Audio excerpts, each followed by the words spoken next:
sorriu, chorei. Eu nunca pude imaginar que isso fosse acontecer. E numa bola de cristal vi o futuro transformar. E o que era bom ficou legal. Passarinho da montanha, quando chega, voou, voou. Passarinho da montanha, quando chega, voou, voou.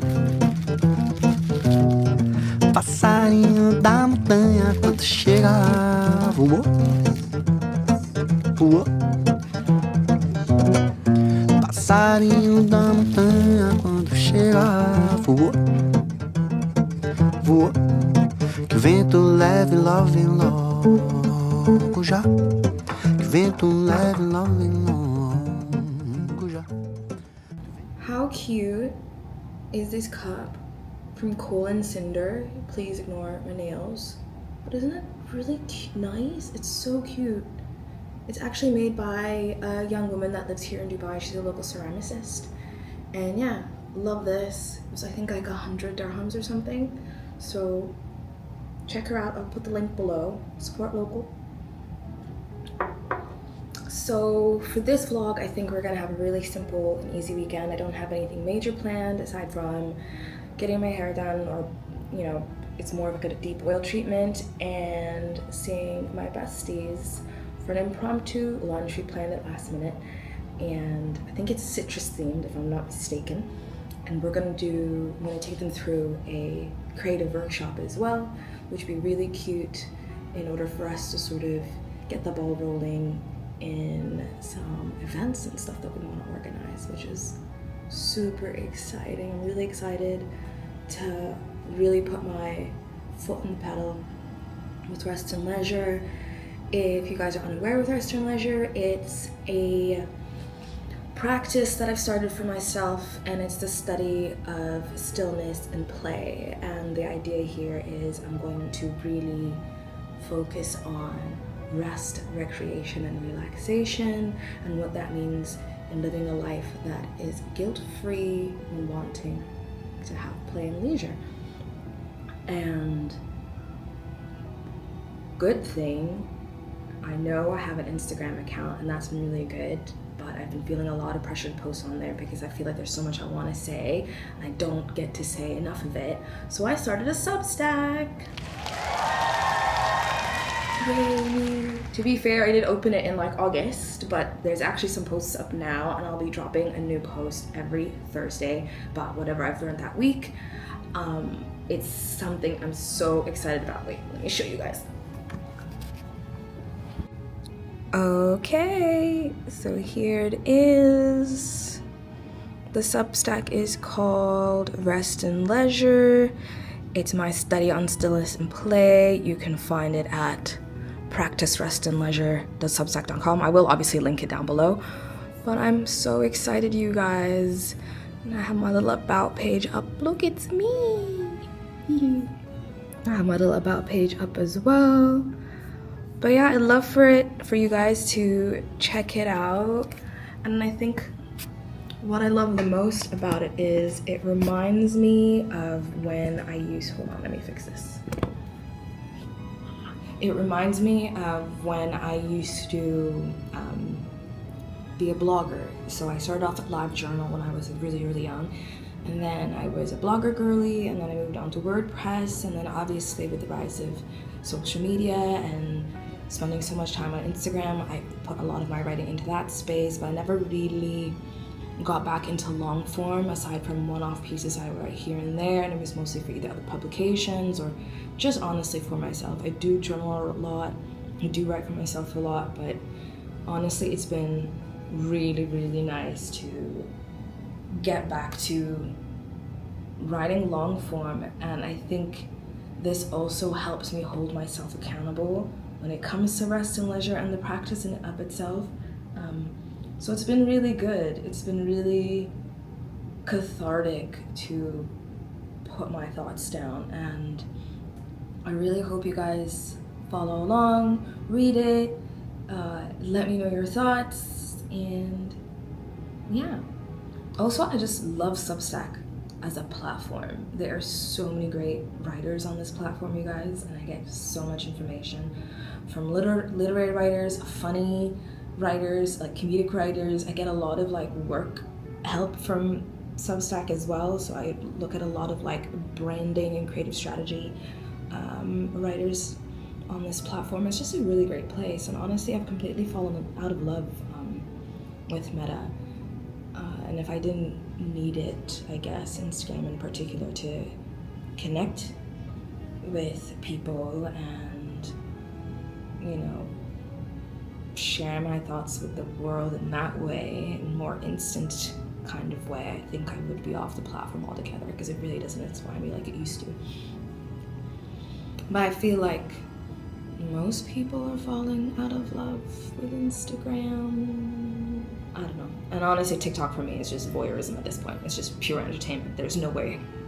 There's no way I'm posting. I can't. It's just too much. But yeah, so find me on Instagram. Find me on Substack. I'll link everything below. And now I'm going to devour this, so you guys are gonna give me a moment.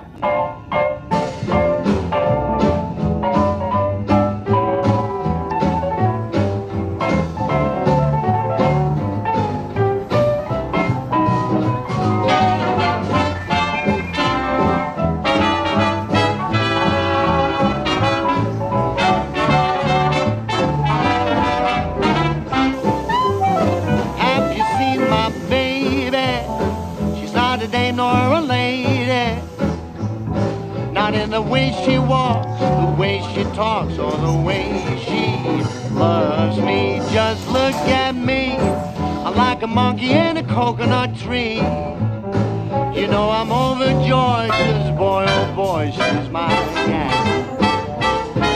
She asks me when I say let's go out dancing. Your place or mine, don't waste my time with phone. Doesn't care about clothes or money. She just cares for me. She's all I need. She's my gal.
American Book Corner. Where I left off last time was that I was going to read The Guest by Emma Cline. And this book was such the perfect palate cleanser after the sort of heaviness that was intermezzo. Let me actually give you a quick summary of what the book is about. Essentially, it's about this young woman who's in her very early 20s named Alex, and she's a sex worker, although she doesn't really come out and say it. And she's incredibly desperate. She's in a desperate state, and as luck would have it, she gets swept off her feet to go to East End of Long Island with a much older moneyed man, and she takes the opportunity to escape the New York heat and go have the good time in basically East End Long Island, which I'm assuming is sort of like the Hamptons, where a bunch of rich people live and hang out. So as the summer is drawing to a close, she's managed to escape the drudgery that is life in this city, and also escape what seems to be a very abusive relationship into the arms of this man who gives her what she needs, but she fumbles the bag and basically, like a ghost drifting through the woods, she tries to navigate her staying on East End of Long Island by pretending to be several other people just so she can manage to stay in that space for much longer, with the hope that she will eventually end up with this man. I don't think I've been so stressed reading a novel, but like in a good way. Like every decision she makes, everything she says and does, I'm literally like, please don't do it. Please, just don't do it. It's like, as you can see, I didn't mark it, I didn't do anything. I was just flying through this so quickly. But it's just nuts. I've never wanted someone to just stop what they were doing and get the help they needed more than I have this book. But it's really great if you want a quick read that's nice and stressful, but like in a good way. I suggest this one.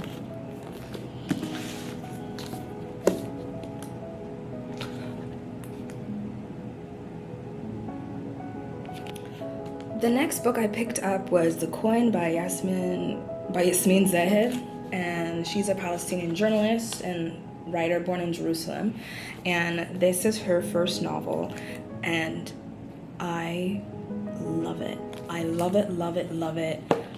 In summary, the Coin's narrator is a wealthy Palestinian woman with impeccable style, meticulous hygiene, and yet ideal self, the ideal life, remains just out of reach. Her inheritance is inaccessible, her homeland exists only in her memory, and her attempt to thrive in America seems doomed from the start. She teaches at an underprivileged all-boys school in Manhattan. She ends up befriending a homeless guy, and they start a Birkin heist ring together. But America stifles her willfulness, her sexuality, her principles, and in an attempt to regain control, she becomes sort of preoccupied with purity and cleanliness and her self-image, all the while sort of getting her kids to be obsessed with her quirks as well. And basically we just read about this woman spiral spectacularly, and honestly, she's an incredibly hard, we don't even find out her name, by the way. She's an incredibly hard character to like, but I do understand her and I see where she's coming from, and weirdly, this book made me ask a lot of questions. I'm gonna look quickly at my notes, so just because this talking to camera thing is still new to me, but this book explores themes of identity, duality, and the way external forces shape our inner lives.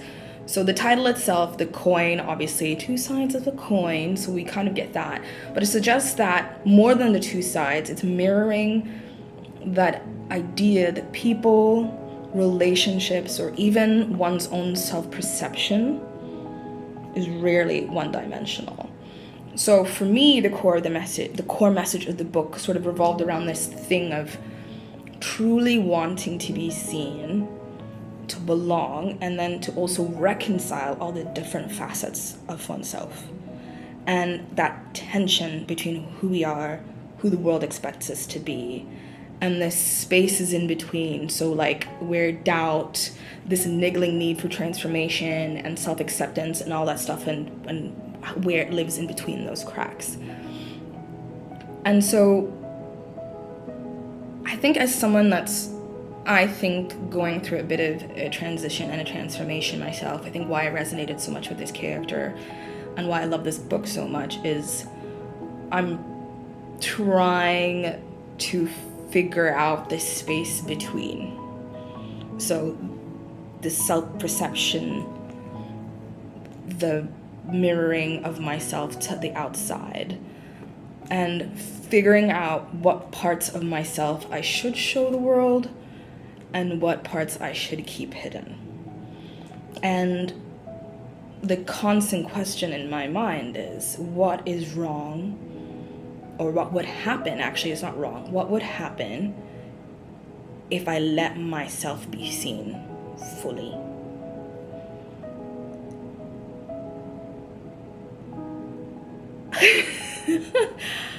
Which is a big question to ask, because I think I'm myself most of the time, but I also think, I know actually, that I am holding back certain aspects of myself because of fear of looking like a fool or not being validated. But yeah, I think I recognize that I am holding certain aspects of myself, or parts of me, away. And I think I'm at that turning point where I have to decide if I want to reveal it or not.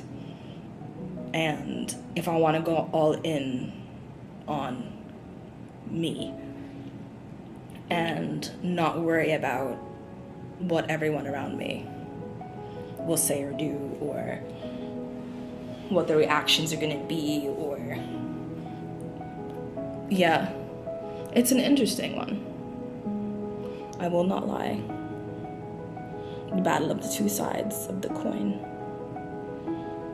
I liken it to, I guess it's a Japanese philosophy, or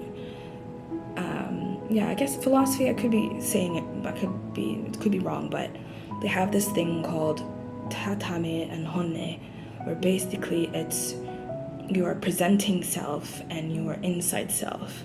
And there's such a strong disconnect usually between the two, because the public self, there's rules and regulations we have to follow, there's code, there's culture, and it's so unforgiving. And unforgiving in that sense, like, it's quite rigid. And then there's personal self. And oftentimes it's easier to just be in the constant public, because the unclenching, as you will, once you do, it's always harder to come back to that public self. I suppose it's why there's hikikomori, or the isolated ones. It's because they can't reconcile between their personal and their public selves, so they rather just hide away so they can just be themselves, not force their public selves. Am I making any sense? I love reading books that make you not only question what the author was thinking, or what the times are saying, or, the usual beautiful stuff that comes from reading. I like when I can read a book and it reveals something about me as the reader. So, with that being said, I need to watch something light and bright and stop thinking about my two sides of my proverbial coin. I'm about to have an existential crisis. Alright, talk later.